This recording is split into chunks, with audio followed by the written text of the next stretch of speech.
जब से मैंने कॉल सेंटर की वीडियोस बनाना स्टार्ट किए हैं तो एक क्वेश्चन मुझे बहुत ज़्यादा आता था कि कॉल सेंटर की जॉब हलाल है या हराम। तो आज की इस वीडियो में हम इस चीज़ को फुल डिटेल से देखेंगे कि कॉल सेंटर में हम करते क्या हैं, वो होता कैसे है, और कोई हम फतवा नहीं लगाएंगे, बस समझने की कोशिश करेंगे कि कॉल सेंटर में किस किस तरीके से काम किया जाता है और कौन कौन सा तरीका हलाल है। तो यार आज का व्लॉग मुझे बनाने का बड़ा शौक था क्योंकि मेरे जो सारे दोस्त थे जिसको देखो ना वो कॉल सेंटर जाता है और ऐसा जाता है कि वापस ही नहीं आता। तो मैं खुद देखना चाह रहा था कि ये ऐसा क्या है कॉल सेंटर में कि जो भी जाता है वापस ही नहीं आता, वहीं का होकर रह जाता है। यार हम इधर सिलेक्ट हो गए हैं और हमें ट्रेनिंग मिल रही है।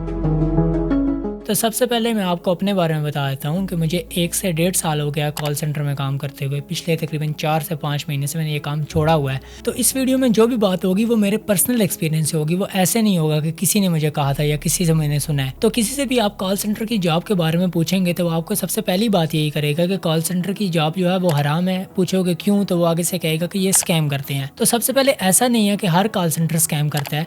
जो कॉल सेंटर स्कैम करता है उस पर तो मैं भी कहता हूँ और आप भी कहते हो और हर किसी को कहना चाहिए कि वो तो हराम है, उस पर तो बात ही नहीं करनी, ठीक है। और दूसरा, कॉल सेंटर को हराम करने वालों का पॉइंट ये होता है कि आप उनको अपना नाम गलत बताते हो। अच्छा, नाम गलत बताने वाला एक टेक्निकल चीज है। अगर आप उनको अपना नाम गलत बता के ऐसा नाम बताते हो जो नॉन मुस्लिम का नाम है, जैसे कि क्रिस्टोफर हो गया या फिर जैक हो गया, जैक हो गया, कुछ भी ऐसा नाम हो गया जो क्रिश्चियंस का नाम है, अगर वो नॉन मुस्लिम वाला नाम बता रहा है और अपने आप को क्रिश्चियन शो कर रहा है तो वो तो फिर आप लोगों को खुद भी पता है कि अपने आप को क्रिश्चियन शो करना ही दे रहा है, इस्लाम से खारिज होने वाली बात है। तो उस लिहाज से भी कॉल सेंटर जॉब आपके लिए हराम होगी अगर आप एक नॉन मुस्लिम का नाम यूज कर रहे हो। जहन्नमी जहन्नमी जहन्नमी जहन्नमी।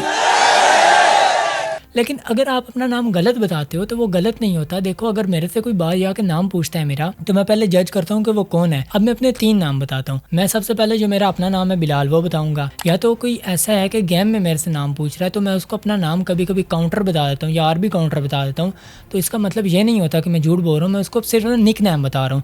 तो निक नेम आप अपना कुछ भी रख सकते हो, कोई उठ के अपना नाम कुछ भी रखते हो और वो अपने निक नेम के तौर पर किसी को अगर नाम बता रहा है तो वो गलत नहीं बता रहा। जो लोग कॉल सेंटर चलाते हैं वो अपनी शनाख्त और काम करने की जगह सच नहीं बताते। क्या इनकी कमाई हलाल होगी? क्या इनका काम जायज़ है? कमाई तो हलाल है क्योंकि कमाई जगह बताने की नहीं हो रही है, कमाई तो सर्विस देने की हो रही है। और तीसरी बात कि कॉल सेंटर की जॉब किसी सूरत भी हराम नहीं हो सकती। कॉल सेंटर की जॉब का मतलब क्या है? कॉल सेंटर की जॉब का मतलब ये है कि आप लोगों को कॉल करें। अब कॉल करना किसी तरीके से हराम नहीं हो सकता, डिपेंड करता है कि आप कॉल कर किस लिए रहे हो। कॉल सेंटर्स का बिजनेस कैसा है, ये ऑनलाइन होता है। अब इसके अंदर क्या हो रहा है उसके ऊपर डिपेंड करता है। अगर इसके अंदर आपको झूठ लोगों को बता रहे हैं और लोगों को धोखा दे रहे हैं, जाली डिग्रियां बेच रहे हैं, ठीक है, तो फिर तो हराम होगा। और अगर हलाल काम कर रहे हैं तो हलाल होगा। ये आपने खुद फैसला करना है। हमने आपको अच्छे लड़के और लड़की की खूबियां बतानी है, रिश्ता हमने नहीं ढूंढना। अगर हम कॉल सेंटर की जॉब को टाइप्स में कन्वर्ट करें तो सबसे पहली टाइप हमारे पास जो आती है वो 2 टाइप्स हैं। एक जो रियल कॉल सेंटर जॉब्स हैं और दूसरी जो स्कैम कॉल सेंटर जॉब्स हैं। अब स्कैम वाली को तो हमने बिल्कुल ही साइड पे कर दिया, वो तो आपने भी मान लिया और मैंने भी मान लिया, वो तो बिल्कुल ही हराम है, उन पर बात ही नहीं करनी, ठीक है। अब जो रियल कॉल सेंटर जॉब है उनकी भी आगे से 2 टाइप्स होती हैं। एक टाइप ये होती है आप उनको इंश्योरेंस सेल करते हो और दूसरी टाइप ये होती है आप उनको कोई फैसिलिटी प्रोवाइड कर रहे हो। अब इंश्योरेंस में आगे टाइप्स आ जाती हैं, जैसे कि हेल्थ इंश्योरेंस हो सकती है, उसके बाद डेथ इंश्योरेंस होती है, उसके बाद कार वगैरह की इंश्योरेंस होती है। अगर आप इंश्योरेंस कंपेन पे काम कर रहे हो तो आप सबको पता है कि इंश्योरेंस जो बाहर के मुल्कों में होती है वो सूद बेस होती है, उसमें इंटरेस्ट की काफ़ी ज़्यादा इन्वॉल्वमेंट होती है। तो आप डायरेक्टली सूद को प्रमोट कर रहे हो। आप किसी को अगर कोई चीज़ बेच रहे हो, इंश्योरेंस बेच रहे हो, तो वो आप बेच रहे हो तो आप उसमें डायरेक्टली इन्वॉल्व हो, बल्कि आप ही तो हो जो बेच रहे हो। तो इस लिहाज से जो सूद को प्रमोट कर रहा है वो जॉब भी फिर हराम हो गई है क्योंकि आप सूद प्रमोट कर रहे हो। कॉल सेंटर में इंश्योरेंस का काम करना कैसा है? हमने इंश्योरेंस बेचनी नहीं होती नहीं, लेकिन आप लोगों को उभार तो रहे होते हैं ना। इस्लामिक इंश्योरेंस जो तकाफुल की शक्ल में इस्लामिक बैंकिंग वाले कर रहे हैं उसका मामला अलग है। इंश्योरेंस से फी नफसी हमें कोई इख्तलाफ नहीं, इंश्योरेंस से ज्यादा नेकी का काम ही कोई नहीं है। लेकिन इससे जो फंड जनरेट करते हैं उसको सूदी कामों में लगा के उससे मजीद सूद जनरेट करके तो ये पूरा सूदी निजाम चल रहा होता है, उसके हम खिलाफ हैं। अगर इस्लामिक तरीके से इंश्योरेंस चलाई जाए तो मैंने तो कई दफा कहा ठीक है। तो इसमें भी अगर आप कॉल सेंटर के अंदर लोगों को इंश्योरेंस की तरफ बुला रहे हैं तो हेल्प आउट कर रहे हैं आप उनको इस हवाले से, फिर तो गलत है। अब दूसरी कुछ कंपेन्स ऐसी होती हैं जिसमें आप फैसिलिटीज़ प्रोवाइड कर रहे होते हो। फैसिलिटीज़ में क्या आ जाता है जी, हमारे पास एक कंपेन आ जाती है सोलर की आ जाती है, एक वो टैक्सी बुकिंग टाइप एक कंपेन होती है वो आ जाती है, उसके बाद ट्रक डिस्पैचिंग वगैरह आ जाती है। तो अब सोलर कैंपेन पे मैंने काम नहीं किया हुआ तो मुझे उसका ज़्यादा पता नहीं है। अगर आप सोलर इस तरह प्रोवाइड करते हो कि वो आपको पैसे देते हैं और आप उनको सोलर लगा के दे आते हो, तो इसमें मेरे ख्याल में इंटरेस्ट की इन्वॉल्वमेंट नहीं है, क्योंकि आपने उनको सोलर बेच दिया, उन्होंने आपसे ले लिया तो बात ख़त्म होगी। मुझे नहीं पता इनका कोई और चक्कर होता है तो उसका मुझे आइडिया नहीं है। अगर सिर्फ इतना सा होता है कि आप कोई चीज़ उनको बेच रहे हो और वो ख़रीद रहे हैं जिसमें इंटरेस्ट की इन्वॉल्वमेंट नहीं है, तो मेरे ख्याल में अगर आप नाम नॉन मुस्लिम वाला नहीं बताते तो ओके, अब आप ये जॉब कर सकते हो। हाँ, एक चीज़ मैं भूल गया था कि जो इस तरह के काम करते हैं सूद वाले या इस तरह के, तो वो एक लॉजिक अपना देते हैं कि हम तो अपनी मेहनत कर रहे हैं, हम तो अपनी मेहनत से कमा रहे हैं। तो देखो, आप थोड़ी मेहनत कर रहे हो, जो चोर होता है, जो डकैत होता है, वो आपसे ज़्यादा मेहनत कर रहा होता है। ज़ाहिर है आप कोई गलती करोगे तो आपको कम से कम जॉब से निकाल देंगे और आपकी जितनी सैलरी बनी है या तो देंगे या तो नहीं देंगे, सिर्फ इतना ही होगा, इससे ज़्यादा तो कुछ नहीं हो सकता। लेकिन एक चोर अगर, इसको पता नहीं क्या मसला है, लेकिन एक चोर अगर गलती करता है तो उसकी जान भी जा सकती है। तो आप खुद बताओ कि आप ज़्यादा मेहनत कर रहे हो या वो चोर ज़्यादा मेहनत कर रहा है। तो अगर इसी बेस से देखना है कि मेहनत के लिहाज से अगर किसी की जॉब को हलाल या हराम करना है, तो आपसे ज़्यादा हलाल तो उस चोर या डकैत की सैलरी है या जो भी है वो कमाता है। अगर इसी बेस पे देखना है कि मेहनत के हवाले से, ऐसे नहीं होता। आपको देखना पड़ता है कि आप जहाँ पे मेहनत कर रहे हो वो चीज़ क्या है, वो जगह क्या है, तो उस लिहाज से आपका देखा जाएगा कि आपकी जॉब हलाल है या हराम।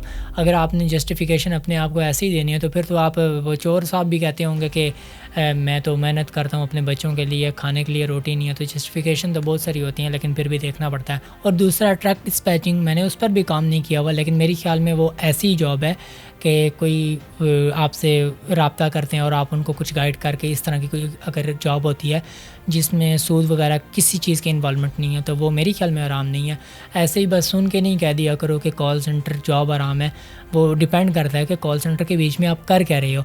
और तीसरी हमारे पास कौन सी थी, हाँ, वो टैक्सी ड्राइवर टाइप, अगर वो इस तरह की जॉब है जिसमें बात वहीं आ जाती है कि जिसमें सूद की इन्वॉल्वमेंट नहीं है, तो वो भी आपके लिए हलाल हो जाएगी। तो इसके अलावा मेरे जहन में और कोई कंपेन नहीं है, हज़ारों किस्म की कंपेन है। तो उसको आप ख़ुद से अगर चेक करना चाहो तो उसमें एक चीज़ चेक कर लिया करो कि सबसे पहले आपने अपना नाम उनको नॉन मुस्लिम वाला नहीं बताना।